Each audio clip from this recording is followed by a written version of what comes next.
If you're an agreeable person and you have a particularly disagreeable partner, you're also going to run into problems, because the agreeable person will say whatever you want, whenever, and the disagreeable person will say, well, I'd like to know what the hell you want for a change, and be much more harsh and much more demanding in the situation. And the agreeable person is going to find the disagreeable person harsh and unpleasant, and the disagreeable person is going to find the agreeable person wishy-washy and unable to stand up for themselves. And again, that's actually one of the primary sources of tension between men and women, because women tend to be higher in agreeableness than men. It's about half a standard deviation, which is quite a large difference by psychological standards. And so what that means fundamentally, just so you have some sense of how large an effect that is that if you have a group of men and women and you pick out random pairs, the woman is going to be more agreeable than the man 60% of the time.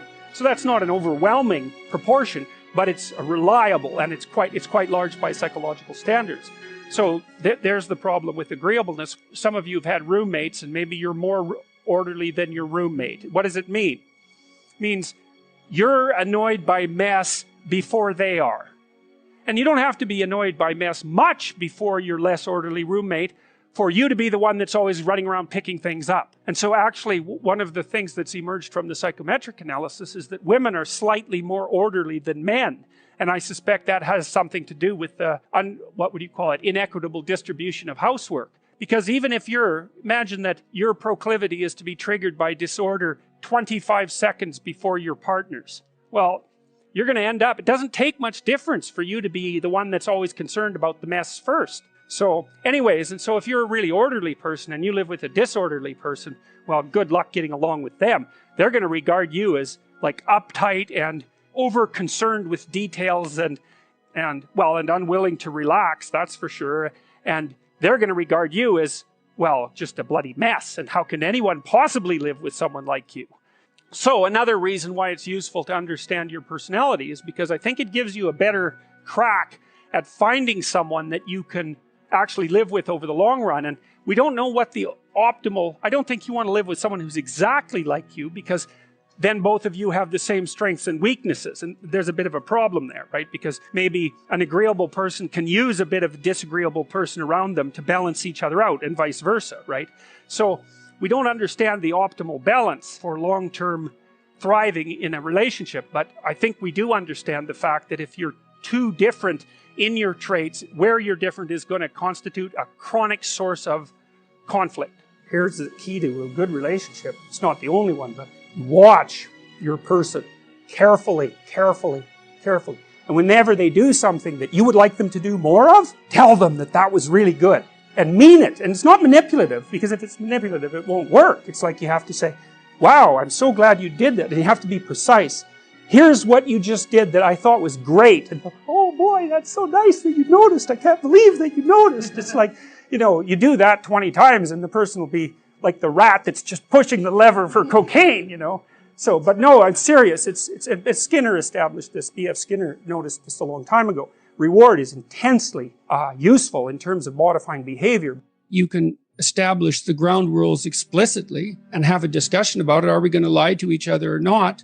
Are we going to tell each other the truth to the degree that we can, to make that an actual goal and to talk through the consequences of doing that and not doing it? And then I would also say, whenever a hiccup occurs in the relationship, maybe you don't call it out at each hiccup, because you have to have a certain amount of silent tolerance in any relationship to let small infractions go. But if they repeat, my rule is 3 times. And it's the rule that I share with my wife. If something happens 3 times that is causing emotional upset, anger, jealousy, disappointment, resentment, frustration, any of those things, anything that you don't want to experience and that you especially don't want to experience repeatedly, then you can call it out.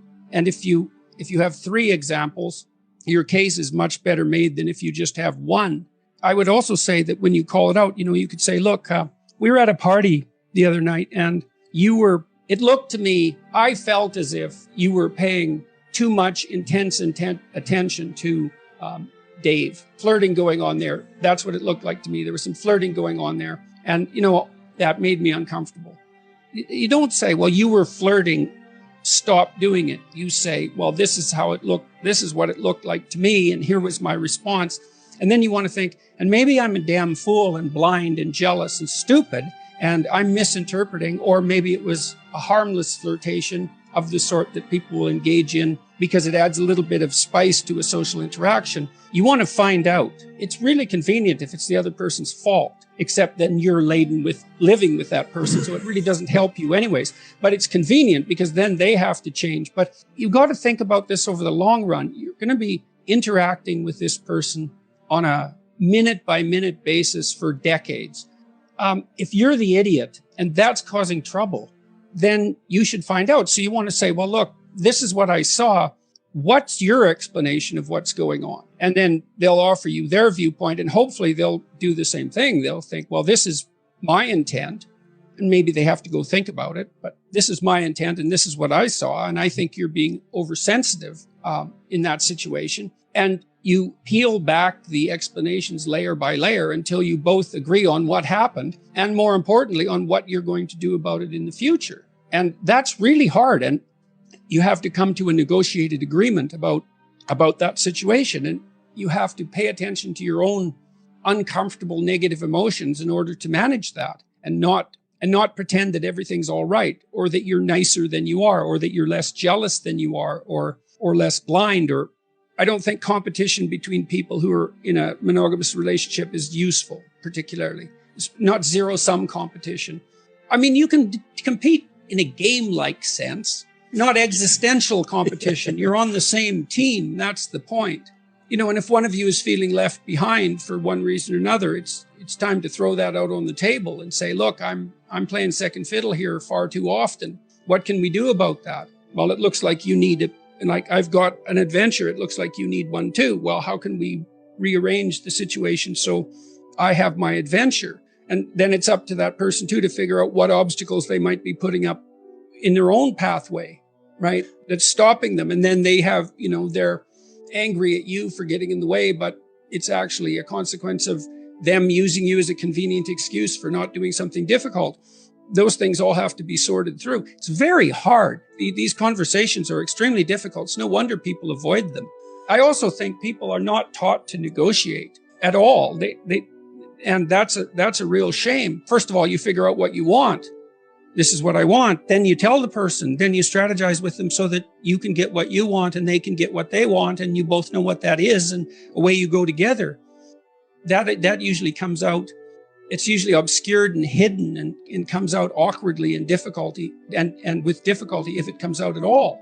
And people fool themselves into thinking that it's okay what they're doing. I'm sacrificing myself for the children, and that's okay. I'm sacrificing myself for my husband's career, and that's okay.